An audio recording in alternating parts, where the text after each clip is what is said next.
Hi friends, ఎలా ఉన్నారు అందరూ? Welcome to my channel. అందరూ బాగుండాలని మనస్ఫూర్తిగా కోరుకుంటున్నాను అండి. ఈరోజు బొంబాయి చట్నీ అంటాం మనం. అంటే పొటాటోను శనగపిండితో కలిపి చేస్తారు కదా, ఆ చట్నీ. ఇది ఎలా ప్రిపేర్ చేయాలో చూద్దాం రండి.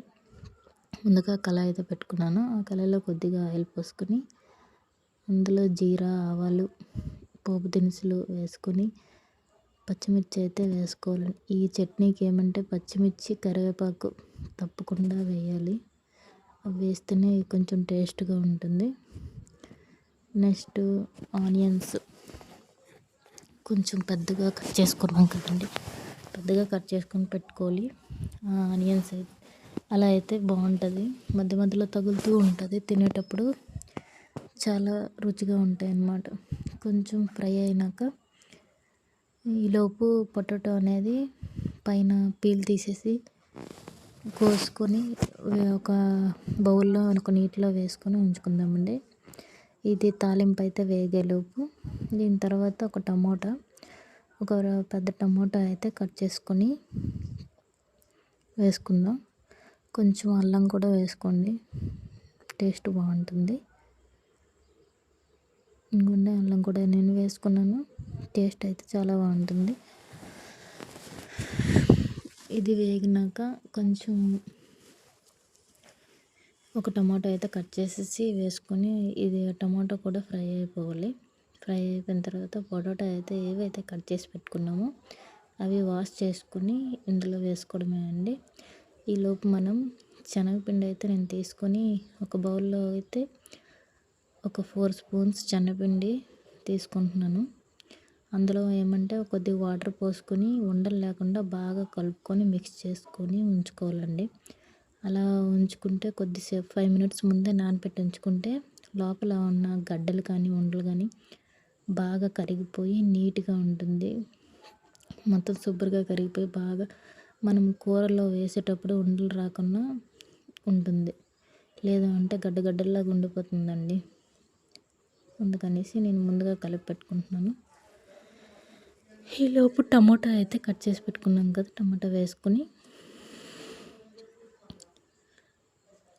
Tomato fry అయిపోవాలండి. ఫ్రై అయిపోయిన తర్వాత పొటాటో కూడా వేసుకొని ఇందులో కారం, పసుపు, ఉప్పు, ధనియాల పొడి, కొంచెం చిటికెడు గరం మసాలా వేసుకొని కొద్దిగా వాటర్ పోసుకొని బంగాళదుంపలు ఉడికేంత వరకు ఉంచుకోవాలి. ఈ బంగాళదుంపలు ఉడికిపోయిన తర్వాత ఏమంటే కొద్దిగా ఒక 80% పొటాటో అనేది కుక్ అయిపోవాలి. 80% కుక్ అయిపోయిన తర్వాత ఇవైతే వేసుకోవాలండి. ఈ శనగపిండి మనం ఏదైతే కలిపి పెట్టామో అదైతే అందులో వేసేసుకోవాలి. వేసేసుకుని బాగా కలుపుకోవాలి. ఈ శనగపిండి అనేది పచ్చివాసన ఉంటుంది కదా, పచ్చివాసన పోయేంత వరకు ఉడకబెట్టుకోవాలి. ఈ శనగపిండి అనేది కొంచెం బాగా మగ్గనియాలి. సిమ్లో పెట్టి ఉడికించుకోండి. హైలో పెడితే శనగపిండి దగ్గర అయిపోతుంది కూర, కానీ వాసన అనేది పచ్చిగా ఉంటుంది, తినేదానికి అంతగా ఏం బాగోదు.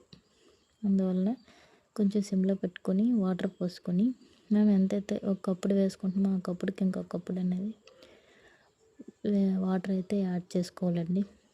ఒక కప్ అండ్ హాఫ్ వాటర్ అయితే యాడ్ చేసుకోవాలి. కొద్దిగా ఉడికినాక బంగాళదుంప ఉడికిపోయిందో లేదో అయితే ఇంకా 20% కాబట్టి ఆల్రెడీ ఆల్మోస్ట్ కుక్ అయిపోద్ది. తర్వాత కొత్తిమీర చల్లుకొని దించుకోవడమే అండి. నేనైతే బొంబాయి చట్నీ ఇలా ప్రిపేర్ చేస్తాను.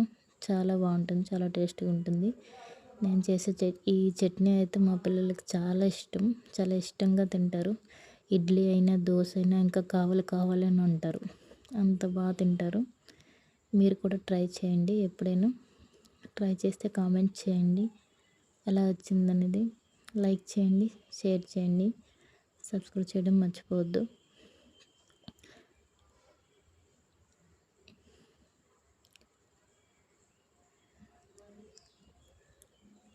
Thank you for watching.